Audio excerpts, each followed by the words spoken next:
नारद जी कहते हैं कि एक उपाय है।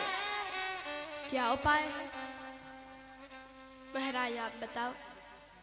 कहा कि अगर जो तप करे कुमारी तुम्हारी, तो भावियों में सके त्रिपुरारी।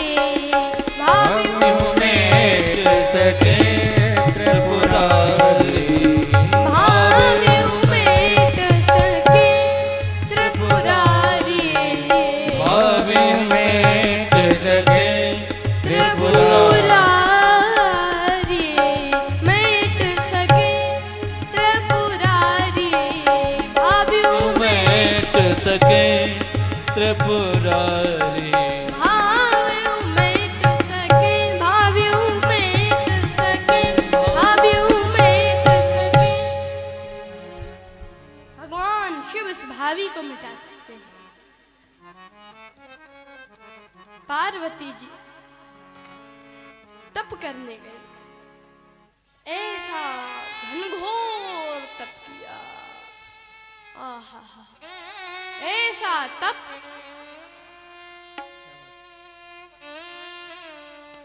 कि संवत सहस्र मूल फल खाए।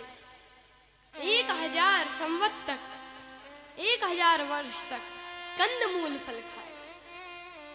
फिर साग खाए, 7 वर्ष बिताए। 100 वर्ष साग खाकर बिताया। फिर कछु दिन भोजन बारी बतासा। फिर कुछ दिन भोजन में जो पानी में बुलबुले उठते हैं उनको खाया। किए कठिन कछु दिन उपवासा। कुछ दिन उपवास किया।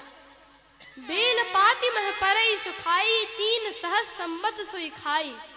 बेल पत्री जो सूखकर जमीन में गिर जाती है उसको 3000 वर्ष तक खाया। इसके बाद पुनि पने परे हरिउ सुखालिउ परना। ओमहि नाम तब भयउ अपर्णा। फिर उसको भी छोड़ दिया तो अपर्णा नाम हो गया। माता पार्वती तो यहाँ पर इतना घनघोर तप कर रही हैं और शंकर जी, यहाँ पर शंकर जी क्या कर रहे हैं? वे तो जब से सती जी का देहांत हुआ है, जप ही सदा रघुनायक नामा। जहाँ तहाँ सुनहि राम गुण गान। भगवान का नाम जपते हैं। राम राम भगवान का नाम जपते हैं और भगवान की कथा सुनते हैं। तो भगवान श्री राम उनके हृदय में प्रकट हो गए और कहा कि शिव जी। भगवान ने प्रणाम किया कि भगवान आप आ गए, मैं आपकी ही कथा सुनता हूँ। भगवान श्री राम बोले कि मैं कथा सुनाने आया हूँ आपको। शंकर जी बोले आप कब से कथावाचक बन गए? भगवान बोले वो तो जन्म से ही है। जन्म लेकर सबसे पहले माता को ही तो कथा सुनाई। भगवान ने कहा जन्म लेकर माता को कथा सुनाई। श्री राम जी कहते हैं कि जन्म लेकर माता को कथा सुनाई और आज माता की कथा आपको सुनाने आया हूँ। कौन सी माता? अति पुनीत गिरिजा के करनी। बिस्तर सहित कृपा निधि बरनी। बताया कि माता गिरिजा आपके लिए इतना घनघोर तप कर रही हैं, तो आप उन पर प्रसन्न हो जाइए और उनसे विवाह कर लीजिए। भगवान ने कहा कि फिर प्रभु उचित तो नहीं है, लेकिन फिर भी आपकी आज्ञा सिर पे रखूंगा। भगवान बोले सिर पे मत रखिए, गंगा जी बह रही हैं। कहीं गंगा जी के साथ ये आज्ञा ही बह गई तो कुछ ठिकाना नहीं है आपका। तो सिर में नहीं उर में रखो। अब उर रखो जो हम कहो, उर में रखो। तो उर में रखो आप। भगवान बोले ठीक। भगवान शंकर कहते हैं कि प्रभु आप कह रहे हैं कि उर में रखो, और उर में तो खाली जगह ही नहीं है, भरा पड़ा है। कैसे? कहा कि संसार सिर में और भगवान उर में। संसार बुद्धि में है और आप उर में हैं। इसका अर्थ है कि संसार पर विचार करें और जगत और भगवान पर विश्वास करें। लेकिन हम लोग क्या करते हैं? जगत पे करते हैं विश्वास, तो फिर रोते आते हैं कि हमारा तो दिल टूट गया, हमारा तो दिल टूट गया। कहा कि किसने तोड़ा? बोले अपनों ने, घर वालों ने। तो तुमसे कहा किसने था कि दिल लगाओ? जहां दिल लगाना चाहिए वहां पर दिमाग लगा दिया, और जहां दिमाग लगाना चाहिए वहां दिल लगा दिया। संसार पे लगाते हैं हम लोग दिल, और भगवान पे लगाते हैं बुद्धि। भगवान ऐसे हैं तो ऐसे क्यों?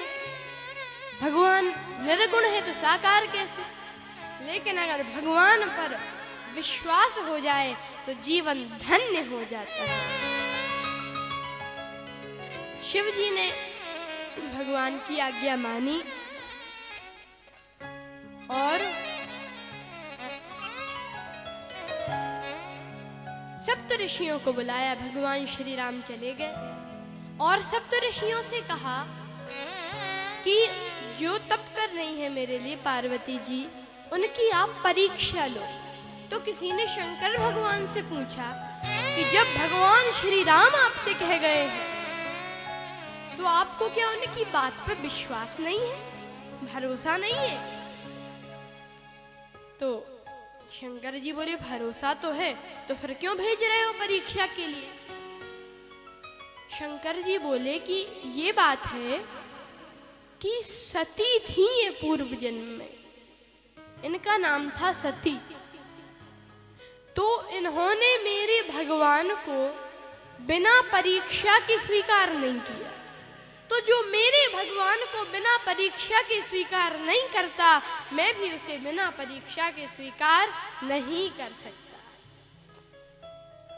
अब तो गए सप्तऋषि परीक्षा लेने और कहा कि महादेव अवगुण भवन, विष्णु सकल गुण धाम।